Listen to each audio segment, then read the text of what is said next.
Hi, everyone. Welcome. Thanks so much for joining us for our webinar, Building Inclusive Workplaces Through Cultural Proficiency. My name is Kylie, and I'm the U.S. Outreach Specialist at Factorial HR. Our guest speaker today is Sheree Knowles, a talented executive with over 25 years of HR leadership and project management experience. She is the founder of two human capital and talent management firms, Human Capital Consulting Consortium and HR Knowledge Source. But before we hand it over to Sheree, here's a bit about Factorial. We are an all-in-one provider of software solutions for people teams. Our software features time and attendance tracking, applicant tracking, performance reviews, and more. We streamline HR processes, giving HR professionals more time to dedicate to what really matters, their employees. This webinar is interactive and we encourage your participation. So if you have any questions, please write them in the chat during the presentation or share them afterward during our Q&A session. Also, if you're interested in receiving a copy of Sheree's presentation, more information about HRKS, or simply staying in touch with Sheree, feel free to send your email to me privately in the chat or on LinkedIn.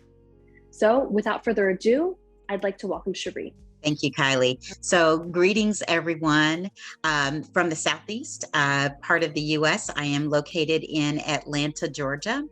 As Kylie said, my name is Sheree Knowles, and I am a wife and a mom. I am also, I identify as an introvert. I've been in human resources about 3 decades and have worked in all aspects of HR. So I'm always excited when I get an opportunity to engage with my HR peeps. So it's wonderful to engage with you today. I'm a certified DEI professional. I'm also an emotional intelligence coach and a certified project manager. And as Kylie mentioned, I am an entrepreneur. I own 2 HR consulting firms, and who knew that I would be a great business owner. I love what I do, and I love doing it in the space of HR.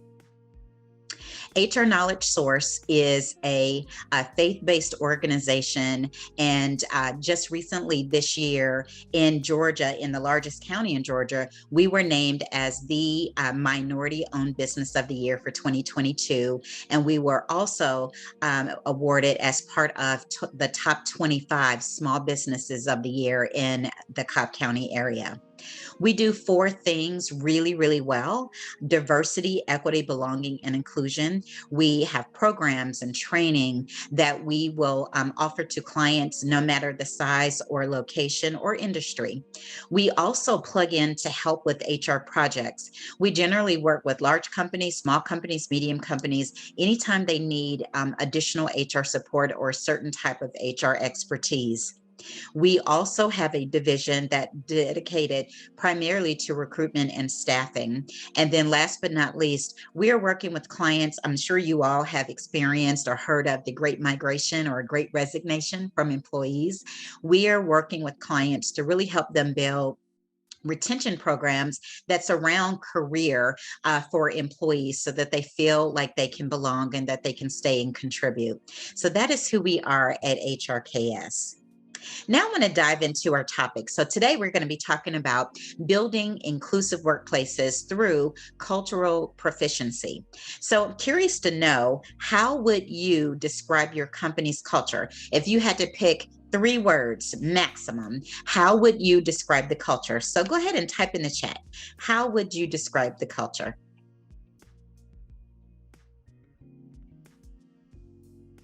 And if you're not sure where the chat is, located at the bottom of your screen, so you can type in chat, or if you're taking notes, you can just write it down. But how would you today describe your company's culture? Sometimes people say, oh, I see people are saying energized, inclusive, full of hardworking people, supportive. I love that. I think that's awesome. Thank you, Amanda. Ms. Cordone says inclusive, and that's fantastic.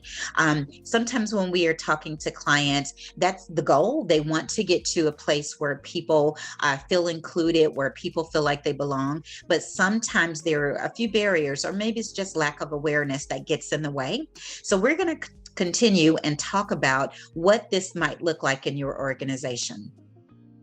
I firmly believe that there is a difference between diversity and inclusion. And so we can't really talk about cultural proficiency or inclusive workplaces without really laying the groundwork. And so the difference between the two, they're both incredibly important, but diversity really is about the quantity of diversity. It's the quantity of diverse people within your organization. So it's the mix of people, whether it's things you can see, diversity elements you can't see. And at the end of the day, it's about representation, right? Do you have enough women in your organization? Do you have enough minorities in your organization? Do you have enough differently able? Like, it is really about counting and representation. It's important because if you don't have a good mix of people, then you can't get to inclusion. So if you think about diversity as, let's say you were making, I'm going to say a pot of soup. Let's say you're a chef and you're making a pot of soup. The pot of soup, the diversity is all the different ingredients that go into the pot of soup. They're not the same. They're different, but inclusion is about how the soup tastes once you blend all those amazing ingredients together. So inclusion in the workplace is about the quality of the experience of the diversity. It's about creating an environment where your staff, they want to show up and do their best work. And they believe that they've made the right choice for joining your organization and staying with your organization. And they truly believe that they belong, like there's a place for them. And so you start with diversity, but you can't stand just on representation. You have to build a framework and an environment that supports inclusion. So let's talk about diversity just for a few moments. So diversity is both complex and interesting. It's all the things that make us, you, me, uniquely ourselves, who we are.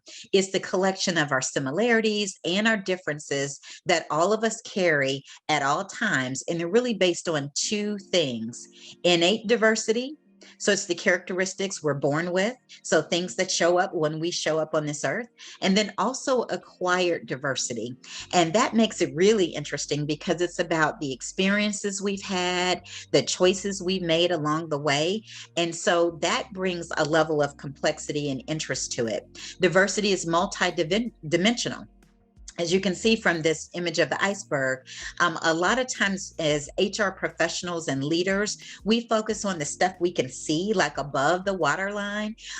But really, the things that make us uniquely ourselves are all the things below the waterline. So it's visible and invisible diversity traits. Sometimes they're really difficult to discuss. We make assumptions about people and their diversity, and it can become the source of bias or stereotypes or microaggressions.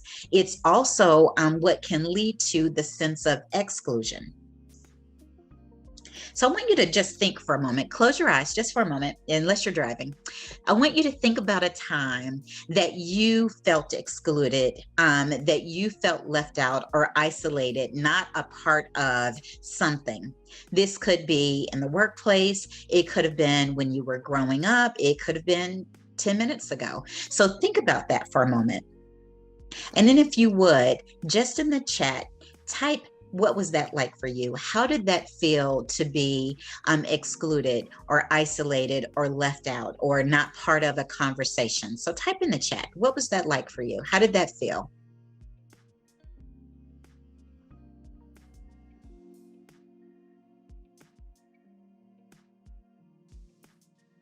I see a lot coming in. Yeah, lonely, full of anxiety, painful and upsetting, horrible. Absolutely. Scapegoated. Oh yeah, that's a good one. Thank you, MW-B.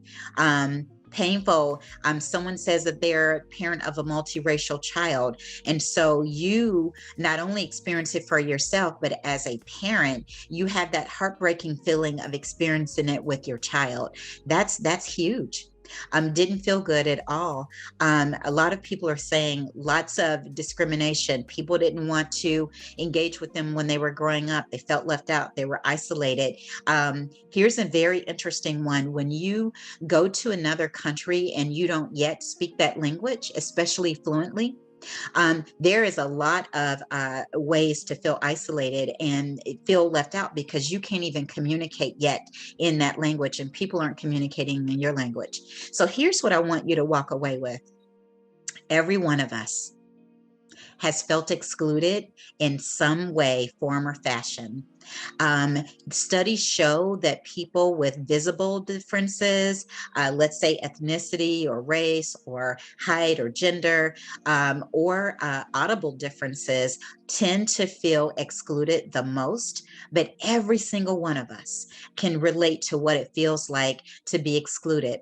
And in my practice, we won't go into depth today, but in my practice, we talk about a term called inclusion empathy. When you can identify what it feels like to be on the opposite side, you can build empathy for people who need inclusion right now. You don't have to necessarily have their lived experience or walk in their shoes to know what you need in order to feel included, right? So inclusion empathy.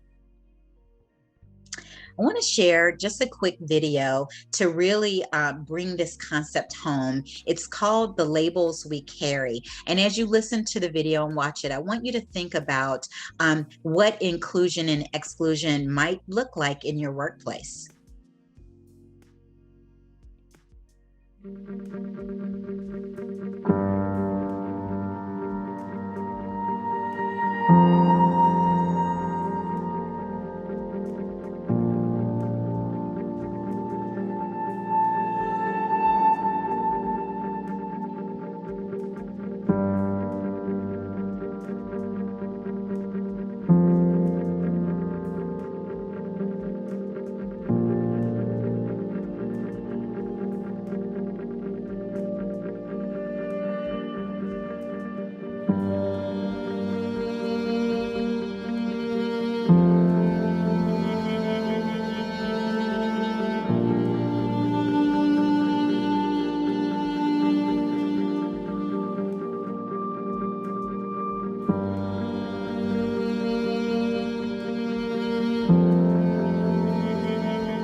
So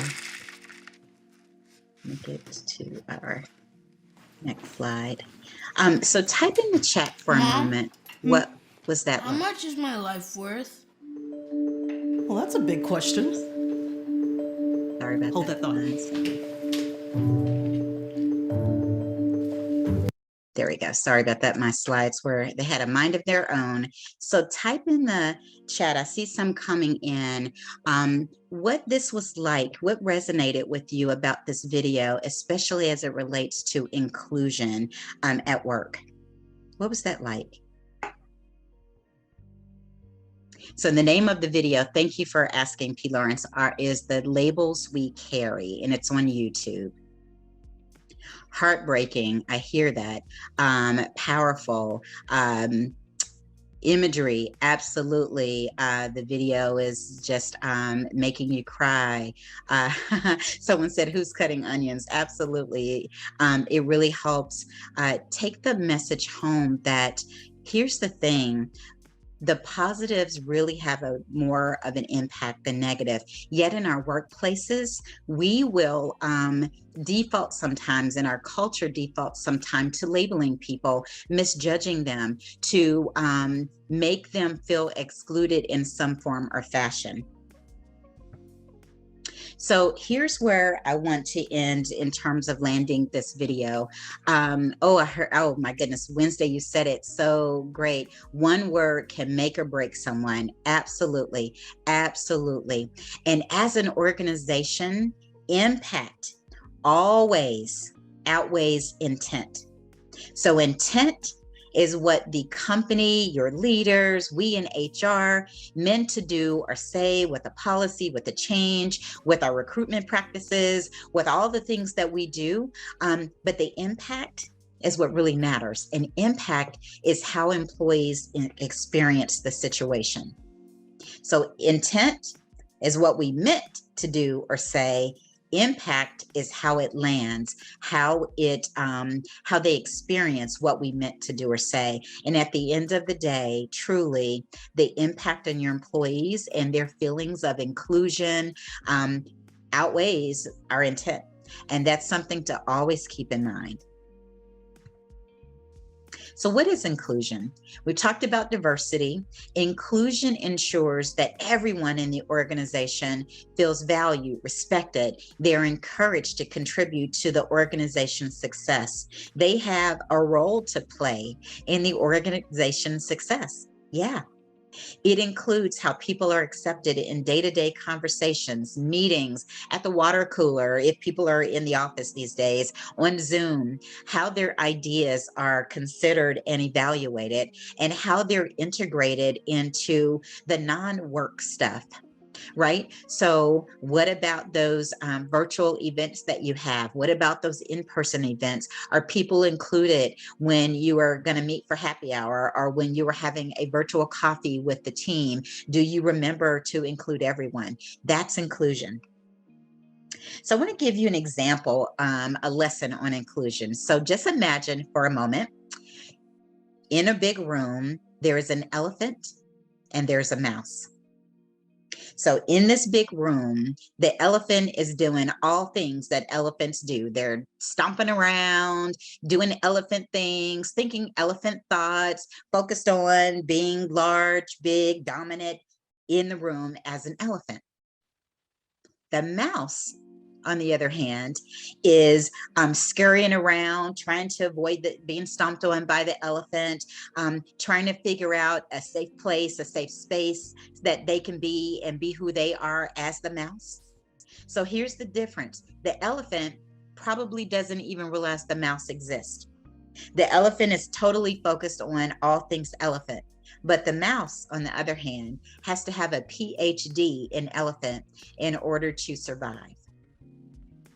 That's what it's like when employees feel excluded in your organization, when they feel marginalized, when they feel like they don't have a voice. They are trying to find their footing. They're scurrying around in this big dominant culture to make sure that they have a place where they're safe and can be who they are. So think about, just for a moment, I'm not going to ask you to put in chat, but think for a moment, when are you the elephant in that room? When are you part of the majority or the dominant culture in that room? Do you pay attention to the mouse? Do you even notice that the mouse is in the room? Now flip it. Think for a time when you're the mouse and you're in a room with a dominant majority culture, whatever that might be, and how you feel as the mouse. So we all have a role to play. If we are the elephant, we need to make sure that we are paying attention to the mice in the room. And if we are the mouse, we definitely need a PhD in elephant in order to survive, to thrive, and have a safe space in order to be who we are. This leads us to belonging. Belonging is incredibly important. So inclusion and belonging are like two peas in a pod. You need to have an inclusive workplace so that people feel like they belong. Brene Brown, a celebrated author many of you know, from her book, Braving the Wilderness, she says, belonging is that innate, inside, internal, organic human desire to be a part of something that is larger than us. And then Dr. Matthew Lieberman, he is a social psychologist at Stanford, and he's written a book called Social, Why Our Brains Are Wired to Connect. He says that being socially connected, that sense of belonging, is our brain's lifelong passion. Think back to some of the stories that you just shared in chat, your experiences about being isolated, being left out, being excluded. Your body, your mind, your soul, your brain wanted very much to be a part of something. So belonging in the workplace is incredibly important. And as HR, as leaders, we have a role to play. When our staff, our people, our employees, our associates feel like they are included and like they belong, they feel valued. They feel a part of a team, that they can belong just as they are. They show up as who they are. I mentioned in the beginning that one of my diversity dimensions is being introverted. I appreciate being able to come into a meeting in an environment and be my introverted self, like talk when I feel like it, right? Speak up when I want to or don't. That's what being valued is about. People can do it without having to hide who they are. They also feel safe. And we're talking about psychologically safe and also physically safe in some environments.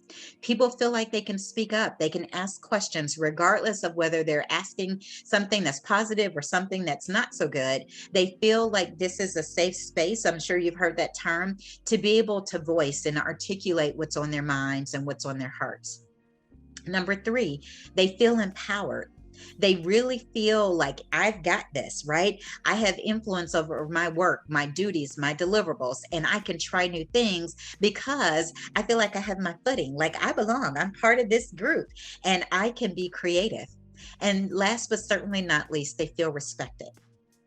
They feel like their work outcomes, their processes, and their communications, things that they experience in the workplace are fair, not always equal, but fair and equitable. And they are treated with dignity. So respect is a huge, huge thing. It's very closely tied to trust. So when you have an organization where people really feel included and they feel like they're part of something, they belong, these 4 things are in place. So now, how does that translate to culture? So what is workplace culture and why is it important? Workplace culture are the values, they're the beliefs, they're the don't do's, the taboos, right? The symbols, the rituals, the myths, the unspoken things of a company that are developed over time.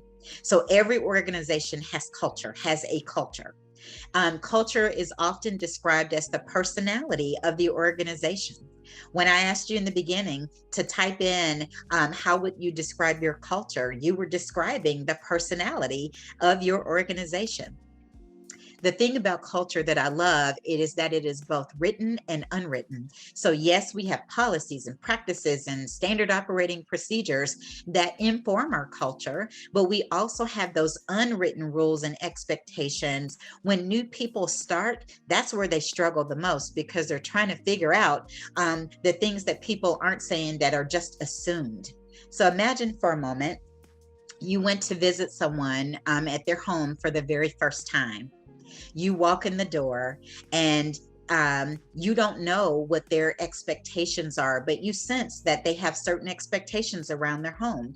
Maybe they require you to take your shoes off at the door. Maybe they require you to only enter certain parts of the room. That's what it's like for new people or people who get newly promoted and they're stepping into a new role. Like those are just unwritten house rules that people don't necessarily share. So what are your house rules in your organization? What are the things that people just organically know once they've been there a long time? How can we as leaders and HR professionals ensure that people also get the unwritten rules and the unspoken ways of doing things so they can adapt to the culture much faster?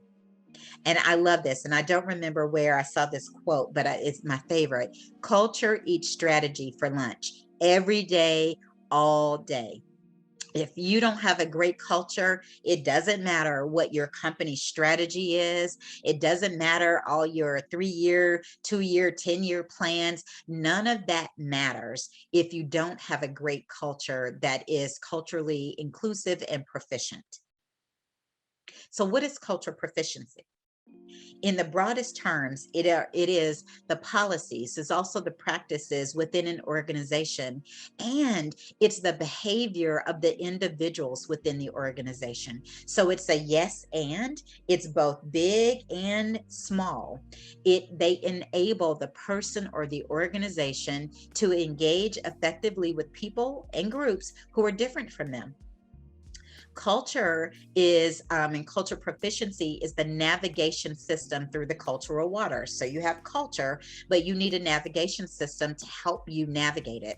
And in our practice, we follow the cultural proficiency model, which I'm going to share with you in a moment. It's adapted from years and years of research and by Kikanza Nuri Robbins and Alan Bundy. And so we use a book called The Fish Out of Water. So everything you'll see about cultural proficiency comes from their teachings and from their book. Cultural proficiency is also a journey. Like, we never get to like the end of culture or end of DE&I and plant a flag and say, hey, we've arrived, right? So it's a journey. It's an inside out approach that influences how we all relate to our colleagues, to our clients and our customers, and to the communities from within that we work. In cultural proficiency, along this journey, we go from learning, right? That's awareness in our organization, to doing, which is the behavior, the practices, to being, where it becomes a natural, organic part of who we are as individuals, but also who we are collectively as our organization.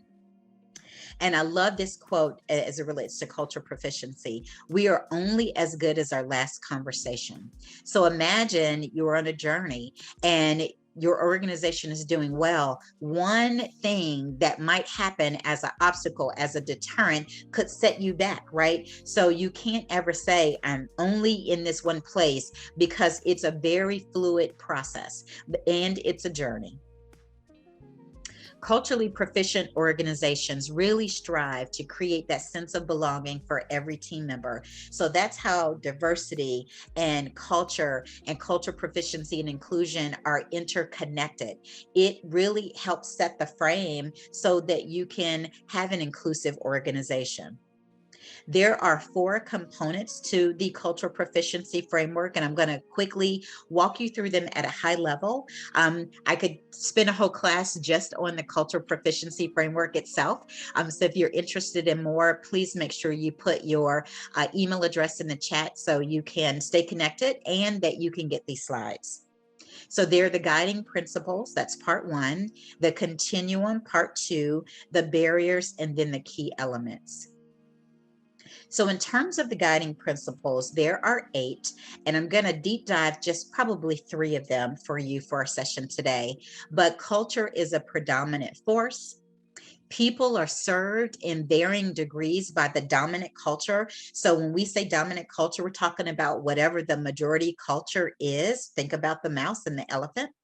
There's diversity within and between cultures. Every group has culturally defined needs. People within these groups have personal identities as well as group identities. Marginalized or underrepresented groups must be at least bicultural to be successful in the dominant culture. So think back to the mouse having a PhD in elephant. They have to speak elephant very, very well. So be bifluent or multilingual in elephant. Every group's culture influences how problems are defined, how they are solved. Think about your policies in HR. One that comes to mind is your bereavement policy. A lot of times we in HR, we set bereavement and we define who immediate family members are. But what if in someone's culture, their world, their life, their immediate family is not present. Maybe they were raised by someone else in their family, and that's who they're most closest to. So when that person may transition or they need bereavement leave, they'd like it taken for that person. So we, majority culture, define that for them, and sometimes we create exclusion inadvertently. And then the last one, families, as is defined by their culture, are their primary systems of support. And that goes right back to the example I just gave of bereavement leave. In some cultures, in some communities, family have shunned people. Now they've created their own family and support system. And so far be it from us, right, as HR, to make that definition. So just something for you to think of. So I'm going to talk about 3 components of the Cultural Proficiency Framework. And so culture is a predominant force. You cannot have culture, like you have to have culture. You cannot not have culture. Every organization has culture, and that's the unwritten and spoken and unspoken rules of your organization that are important to every team member's success. So every organization has a culture. You have to define and analyze what it is, but we all have it. There are diversity elements with and between culture. So as HR, as leaders, we have to learn about cultural groups, not as like one big monolith or one, kind of put them all in a bucket, but as complex and diverse, right? Really ask questions, take a deep dive to understand culture. And then the third one, marginalized groups, and we talked about this, must be at least bicultural. So as HR, as leaders, you should actively seek feedback from underrepresented or groups that appear to be marginalized. Like encourage them to have a voice, encourage them to weigh in so that you understand how they're experiencing your culture. Okay, so those are the guiding principles of cultural proficiency. Now I'm going to move to step 2 or phase 2, which is the continuum. And I mentioned you're only as good as your last conversation. So this continuum represents the journey that organizations are often on as they strive to become more inclusive, to become more culturally proficient. So we start with cultural destruction, where organizations, people, and policies and practices in the organization are actively being destructive, like knowingly discriminatory, having discriminatory practices and behavior. This might look like a hiring manager saying, I only want to hire people that are young, and I actively am discarding anybody that I feel is over a certain age. Like, I don't even want to see their resume. I'm going to harm them in the sense that I am just completely excluding them. Cultural intolerance is when organizations or people within the organization say, okay, if I have to, I will. Like if I have to interview people that are from different universities or different experiences and backgrounds, I will. I'm not going to like it. But because HR said so, I'm going to do it. That's cultural intolerance.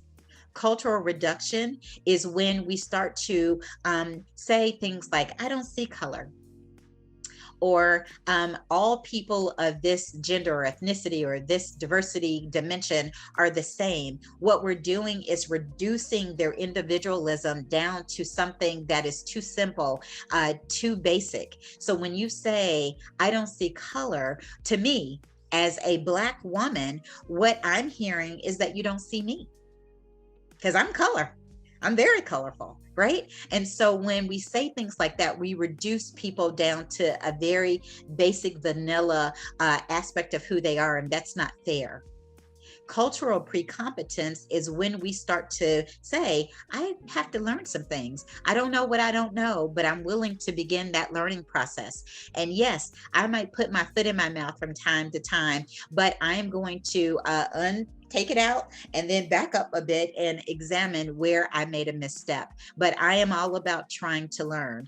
Cultural competence is when we as organizations and individuals say, Now I'm more aware, like I'm paying attention in a way that I've never have before. I'm still not perfect. I'm human. I'm not going to ever be perfect, but I'm looking at policies. I'm looking at the recruitment policy or practice. I'm looking at my own behavior so that I can be aware of my biases. I can be aware of my unconscious bias. I'm not going to get it all, but the things that I am aware of, I'm going to make sure that I consciously don't do those things anymore.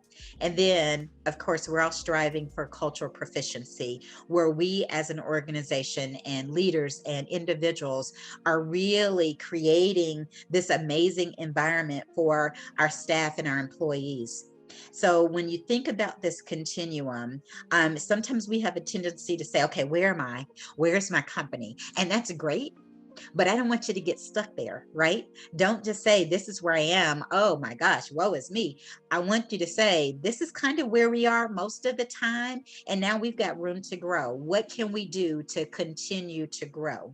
There are biases. You see it on the slide, overt bias, which is in your face for destruction and intolerance, that unintentional bias where we're demonstrating microaggressions and unconscious bias and things that we're just truly not aware of, but we're learning.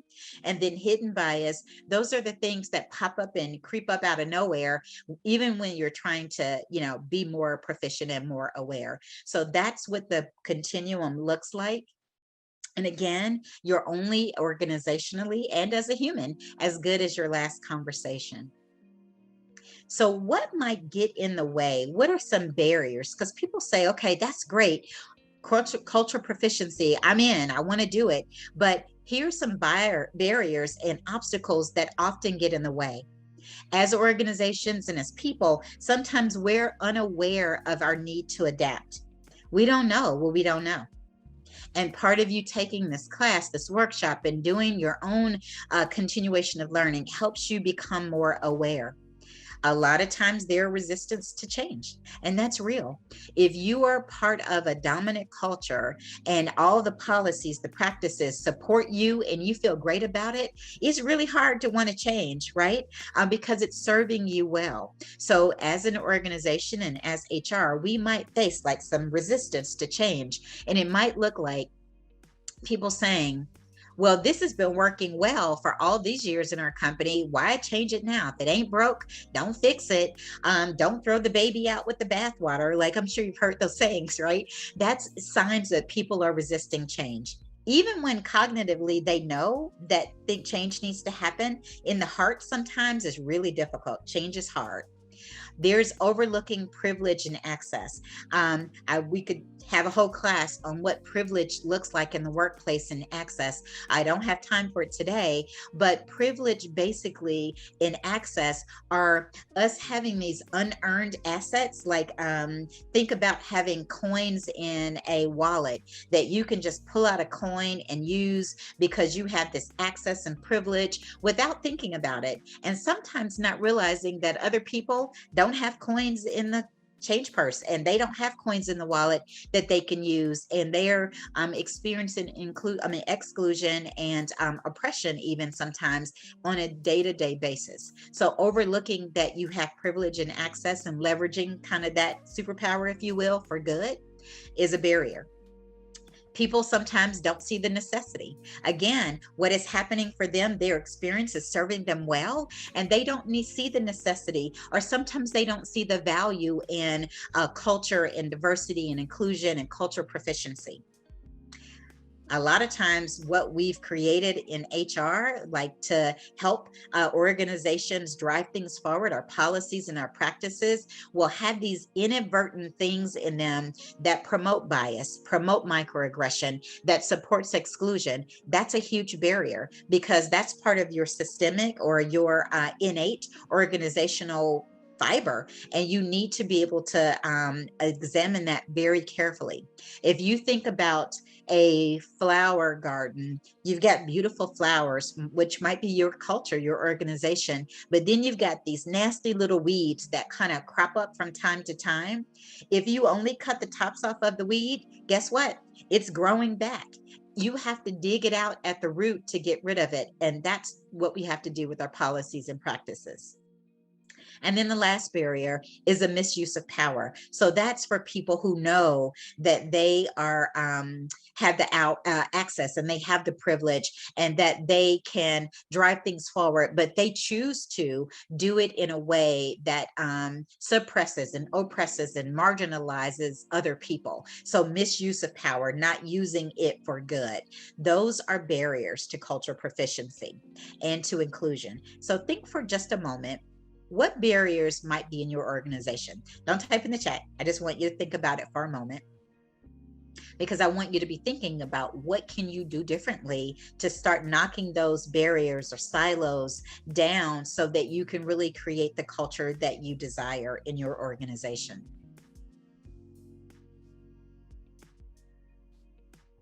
So now let's talk about the key elements to building a culture proficient organization in your workplace. What can you do? So number one, you can assess the culture. So you already started. I asked you that question in the beginning. What is your culture like?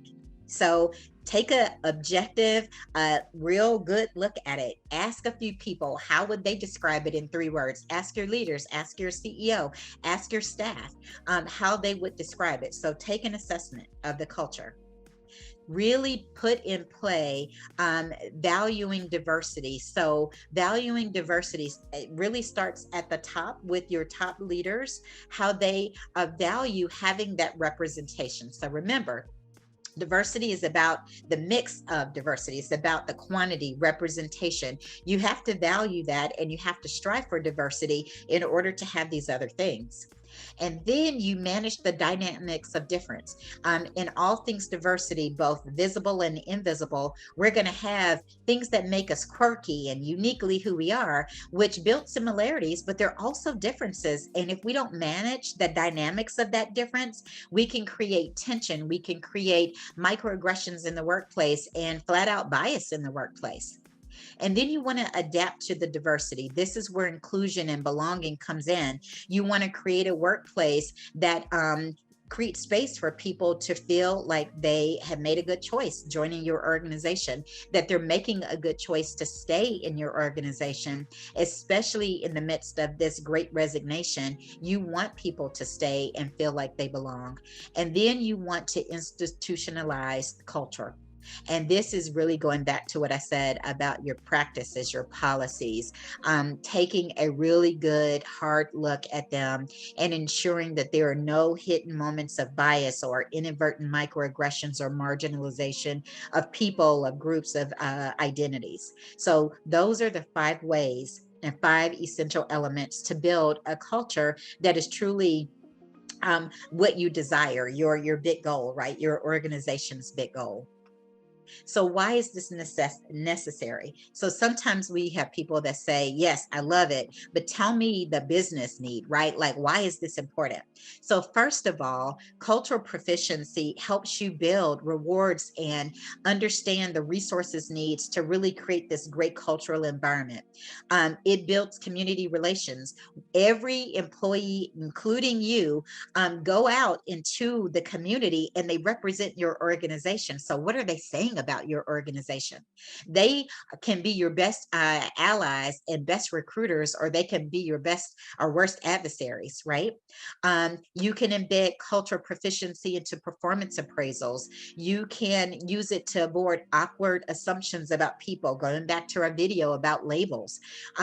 You can use it to ward off presumptions of danger. So when I say presumptions of danger, what happens when you are the mouse in the room with the big elephant? You sometimes feel that anxiety, that sense of danger. When we talked about what it felt like for you to feel excluded, I saw a lot of that anxiety, loneliness, fear. That's the presumption of danger.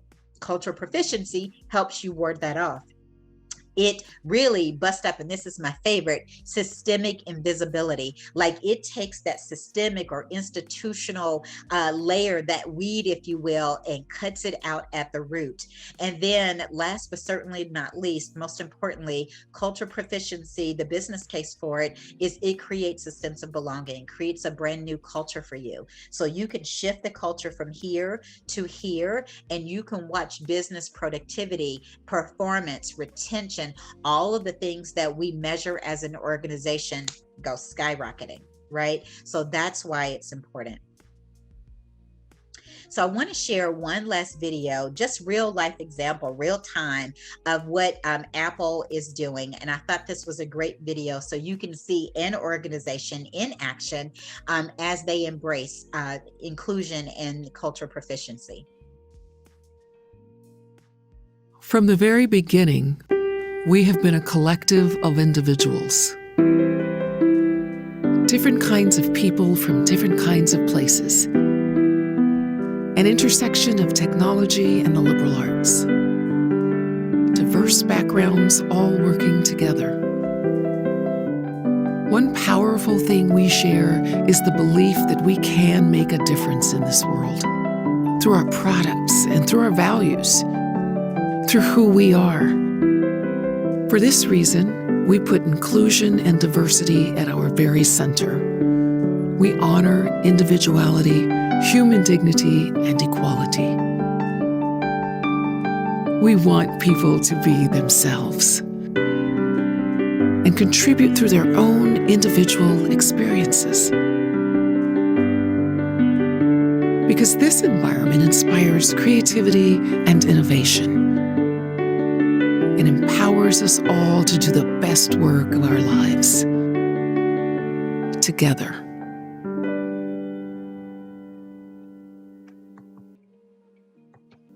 So curious to know From the your very thoughts. Type in the chat what you thought about that. Is that something your organization is doing? Is it something you think your organization can do? Do you have a diversity and inclusion commitment statement? Is that something that maybe that's what you need to develop with your organization? Do you have a platform where people can speak up and share things that they love about your organization and also things that might be concerning to them? So where are you organizationally? I love it. Laura said yes at ADP. I love that. Love, love, love that. So just, and if you're not there yet, don't beat yourself up about it. Just figure out a plan to move forward, right? So think about how you can get there with your leaders and with the rest of the organization. So I don't know if you've heard this concept before, but it's called the shadow of a leader. And as HR professionals, as leaders, we all cast a shadow. We're always on stage, as we say, and people who are standing in the shadow are watching what we do, what we say. They're also watching what we don't do and what we don't say. And so here's the bottom line for us as HR. As an HR leader, you have significant influence on the culture of your organization. Everything that you do, the systems, the policies, the conversations you're having, the guidance you're giving your leaders either contribute to your culture or take away from your culture. So you have significant influence. You are the champion for inclusive workplaces. You're not in a vacuum to do it by yourself. You're not the Lone Ranger where everything should just fall on your shoulders, but you are the champions for it. And then you bring others in to help you support the culture. So you are the culture champions, the culture carriers. So what can you do? How do you make that happen? So I'm going to give you a couple of things to build this cultural proficiency organization, this culture of inclusion and trust and belonging. One, as individual humans, do your own inner work. Like, you can't represent what you don't know. And I'm going to say right here that you don't have to be a person of color. You don't have to be differently able, neurally or physically. You don't have to be in an underrepresented group or identity in order to represent this work. So do your own inner work. That might be assessments. It could be reading. It could be more classes like this. It could be programs. Lean in and practice what you've acquired. Doesn't do you any good to come to this workshop and learn this and feel good about it, but then do nothing in terms of action. Be open to new conversations and a different way of thinking, a different way of being. Connect it to your company's diversity, equity, belonging, and inclusion mission and values. And if you don't have one, get one, right? Start working on that. Take action that is concrete and transparent. So there are things that you can do inside your organization right now. There are also things that you can engage an external consultant to help you do and to build for you. And then last but not least, remind your leaders and yourself that this is a journey and not a destination.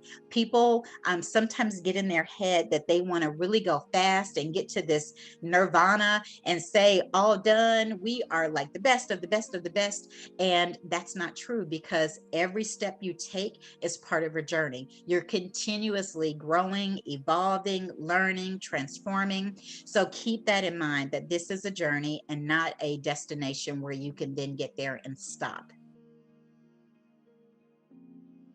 So I want to give you just some tips to do beyond the classroom as we wind down our time together. Number one, if you've never taken Project Implicit or the Harvard IAT, you can Google it, but I would say take one of their assessments to just for yourself. You can encourage leaders and other people to do it as well, but you take one or two of the IATs online. And so you just Google Project Implicit. Try out the tools that we've shared today, some of the tips that I've given you. Engage in a deeper dive on cultural proficiency.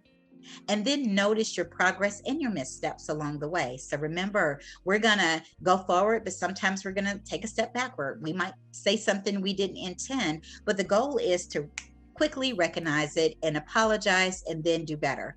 And then document what you've noticed and look and discern patterns, kind of like a noticing tour, if you will.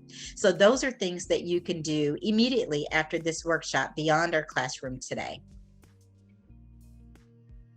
So I'd like to always leave and wind down my workshops with talking about insights into action. So insights are the ahas, the things that you've picked up, the things you've written in the chat that you're like, yeah, that was powerful, that was impactful. But what do you do with it?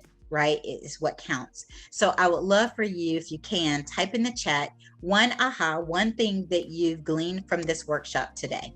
So type in chat just one thing that you've picked up from the workshop today. Maybe it was something from the video, maybe it was something from one of the slides, but something that you've picked up from chat today or from the workshop today.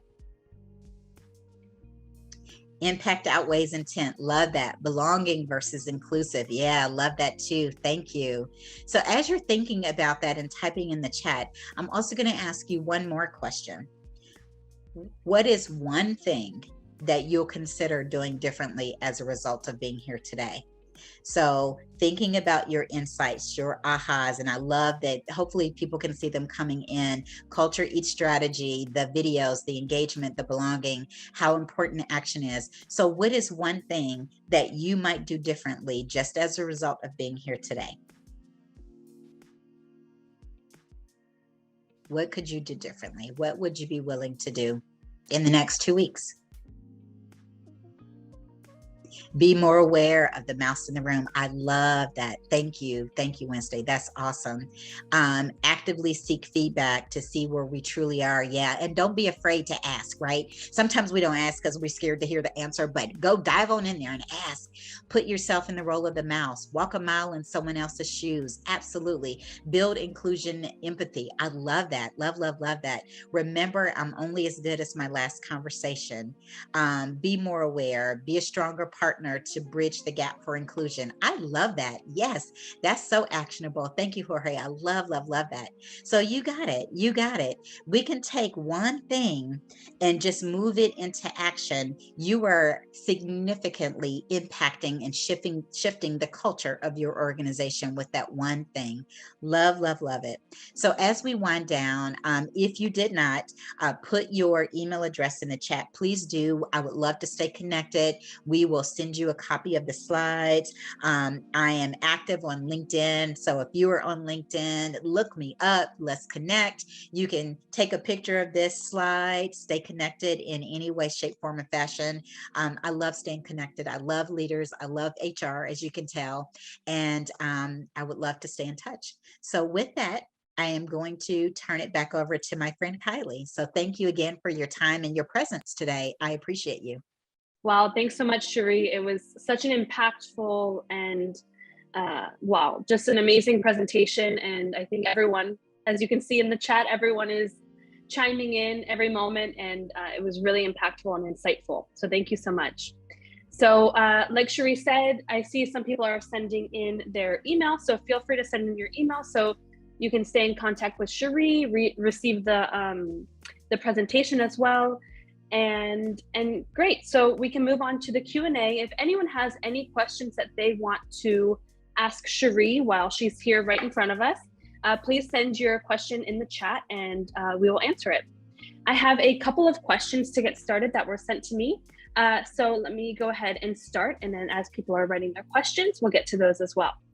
So Sheree, how can leaders determine whether or not they're making the best impact on their teams in regard to cultural proficiency? I think this is related to what you were saying at the end about leaders really having that influence and impact. Absolutely. And I think the best way is to ask. So to create no more than 3, 4, or 5 questions max, but I like 3 questions to ask the team. You can do it as part of an agenda in a meeting. So it doesn't have to be like a formal structured thing, but just organically, naturally. Let's ask what's on people's minds. How would they describe the culture? And take it from there. I love that question. Great, perfect. And one other question I had as well. Let me see, where did it go?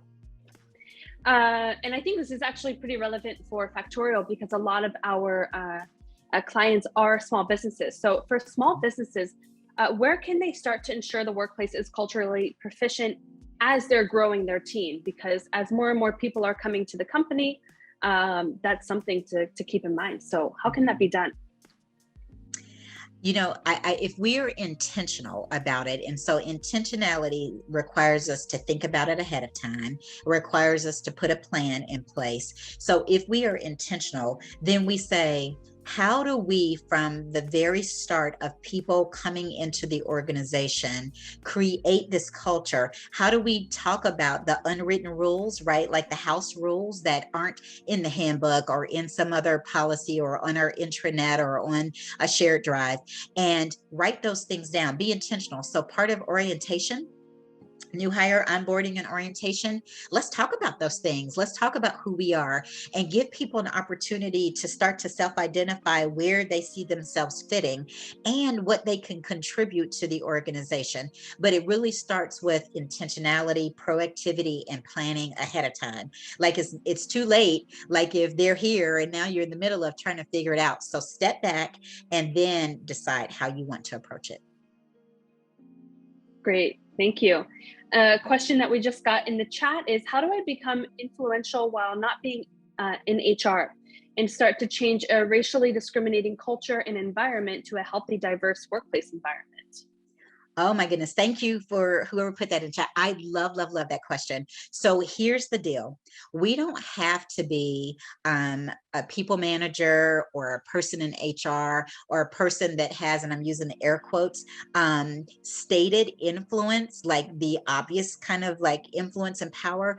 As individuals, we can lead from the seat that we're sitting in. So you can say, I'm thinking about our culture, would love to see if I can create a group where we talk about all things culture. Maybe you want to have a lunch and learn and invite a speaker to come to the group. So you can lead from the seat you're in. You can be a champion for this work.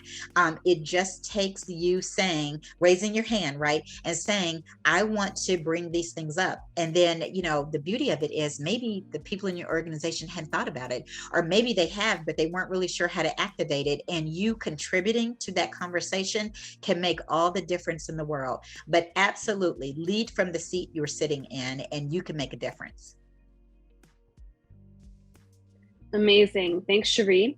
And if anyone has any last minute questions, sometimes we get some rolling in at the last moment. So please feel free to send that in the chat. And thanks so much, Sheree. Maybe that's why you answered all the questions. It was so thorough and so insightful. So thank you so much for your time.